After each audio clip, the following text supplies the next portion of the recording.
Hi, it's your local dead girl reporting to you live on the Ryo Yei Maru, a fishing boat that went missing off the coast of Japan in 1926. It is described in a few places as a Japanese urban legend, but it also seems like there are genuine news sources reporting and recording this information. So its urban legend status feels tentative in a way nothing else I've covered before has. There will be some very dark sections covered in this video, and those will involve cannibalism and starvation and death. The fishing boat was in a terrible state because it had been a whole year and the boat had been drifting.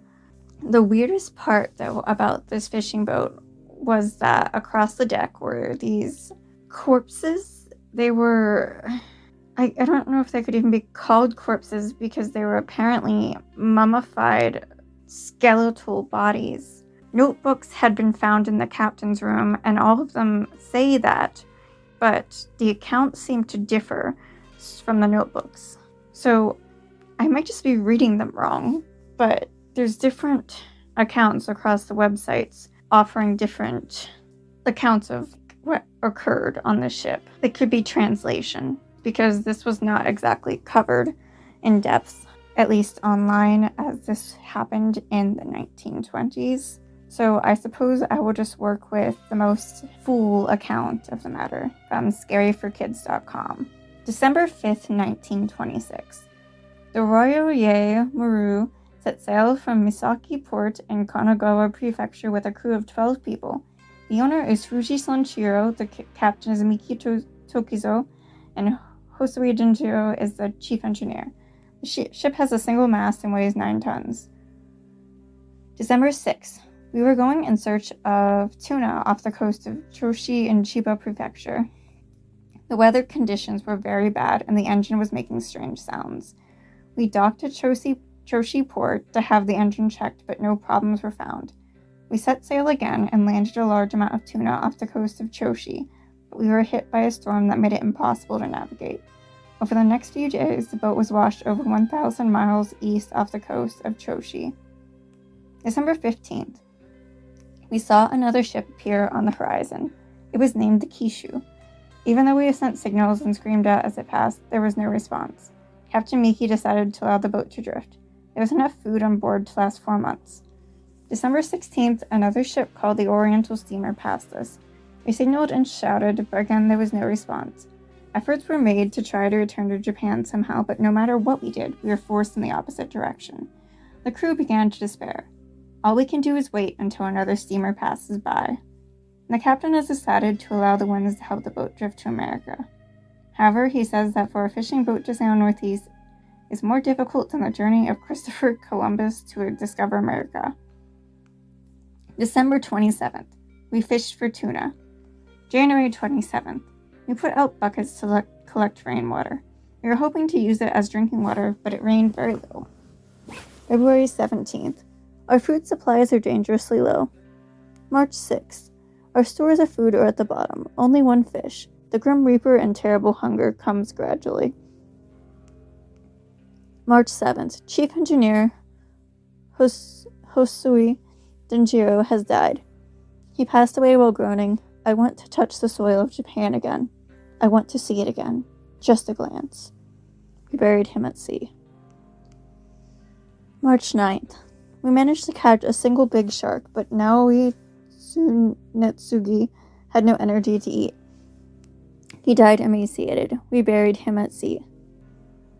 March 15th. Izawa Satsugi, who had been keeping the ship's logbook, died from an illness. Matsumoto Genosuke is taking over in his place. We buried Izawa at sea.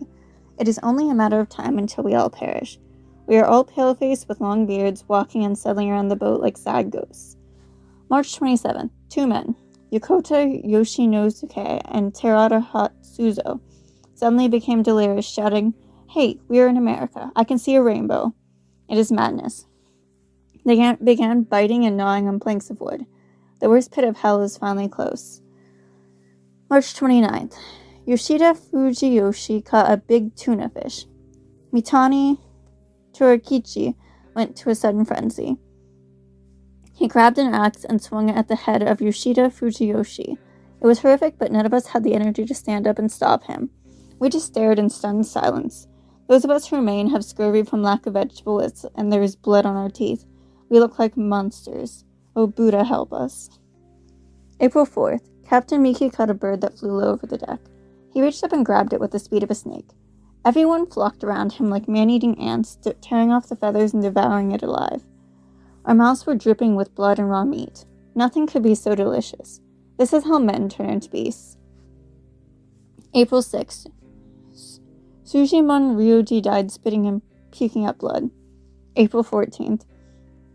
Sawamura Kanjuro unexpectedly went mad and turned violent. He started chopping up the corpses and eating human flesh. Is this hell? April 19th. 2 people, Kazuo Toyoma and Sawamura Kanjuro, fought over the human flesh in the kitchen. They were like demons out of hell. The rest of us just want to live to see Japan again. That night, the 2 men died, tumbling around on the floor covered in blood. May 6th. Captain Miki and myself were the only 2 survivors of the 12 who set sail. We are both very ill with beriberi, and we cannot move even 1 step. We are so dehydrated we can't even pee. May 11th. A mighty little wind from the northwest. It is cloudy.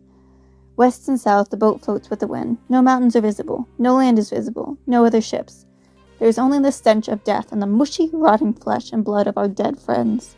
Their bodies are nothing but skeletons. We are at the end of the world. And that is the end of the log.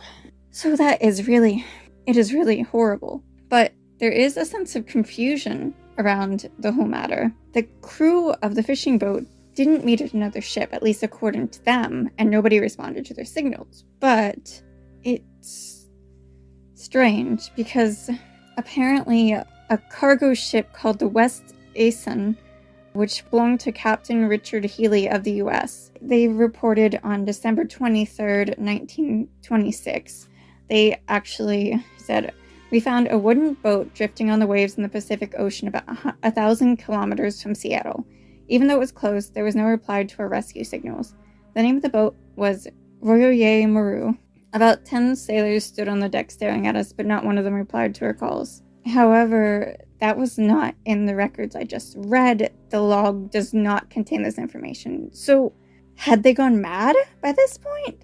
Was there a language barrier, perhaps? I can't understand, because looking at it in the history, they set sail December 5th of 1926. Alright, and this was logged December 23rd of 1926. What were they doing in December? Yeah, okay, so December 16th, they were straight up saying a ship passed them, but there was no response. So this is about a week later, and there is proof there was a response, but their log does not cover it. How can you explain why the information does not line up? Could it be some sort of madness? Had they gotten sick by then?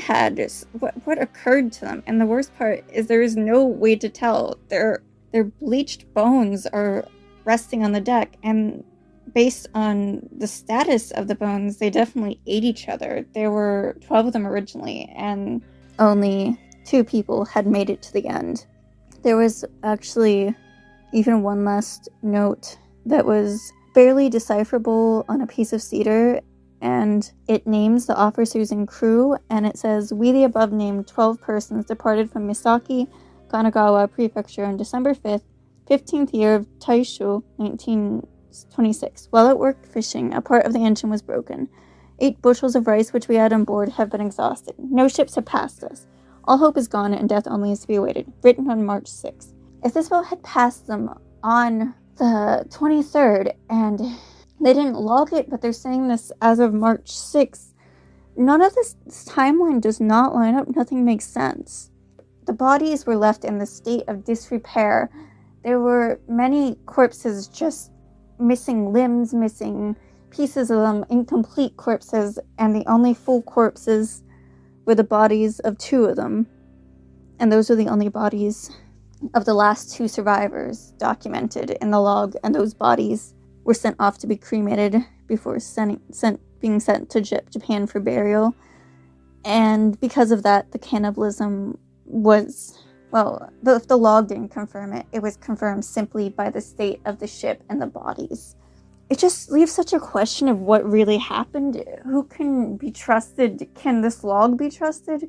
Can any of them be trusted? What sort of madness had happened?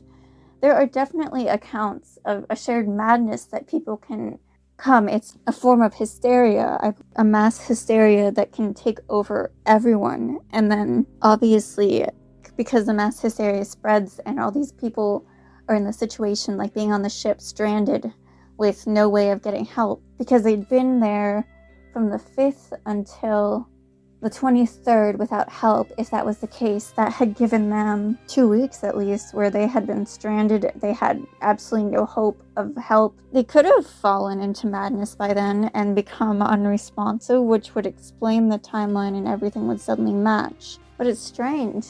And there is frankly no clear explanation, because who is going to tell them? These people have died. These people have been dead for a long time. They also could tell because the bodies of the last 2 were the ones who were partially mummified, which was what confused me. Yeah, there was evidence indicating they devoured the bodies of 7 or 8 of their shipmates. And there were bones for the last 2 who survived. Yeah, okay, so basically it looks like there's only 2 bodies that are even somewhat intact, and the other bones were... It's not quite clear what state they were in, or if they were even in a human state because they had been eaten and cannibalized. There are just so many details of this that are confusing and disturbing and sad. I really wonder what could have happened to these people. How had they suffered in such a way? They might have not had enough food or water after a certain point where the madness was inevitable, but could the madness have overtaken them within 2 weeks? Enough that they wouldn't recognize or respond to assistance, to help? I don't have a clear answer. I really don't. Maybe no one does. To me, this doesn't appear to be an urban legend. It seems like there are verifiable news sources who were covering the matter in the newspaper in the 1920s, and the only thing I'm not sure I can verify is the log I was reading, as there's no clear resource for a full log besides that one, and I can't tell if maybe that part was supposed to be its own urban legend, but if it's an urban legend, it is such a small urban legend that it has no online presence. So, a little update. This case was bothering me, as it felt like it was both a true crime case and an urban legend at the same time. And a little digging proved to me that the West Asen and Captain Richard Haley did not exist together. Like, there was no captain of a ship called the West Asen that I could find. There was just no connection whatsoever for it, and that makes me think the true crime was the real case that this log was based on, and the log itself is an urban legend. However, it was very difficult to find any of this information, as I actually had only realized it after making this video, and I looked at a Wattpad video, and I don't know why, but that's when it clicked for me. There is absolutely a case of this being both an urban legend and a true crime case, and it looks like the urban legend is just for the log, whereas the true crime case is the whole situation and this terrible tragedy. And it seems like the terrible tragedy was used for the urban legend, as many details from the urban legend are directly ripped from articles on the New York Times about what happened with the Ryo Yei Maru ship. That is absolutely terrible, but it does prove that this is actually an urban legend in the case of the log. Everything else is valid information, but the log itself is absolute crap. It is full of a bunch of misinformation that does not seem to go anywhere, and it is relieving to know that before I publish this video. So thank you for listening to me figure this out and listening to my story. Your local dead girl is out.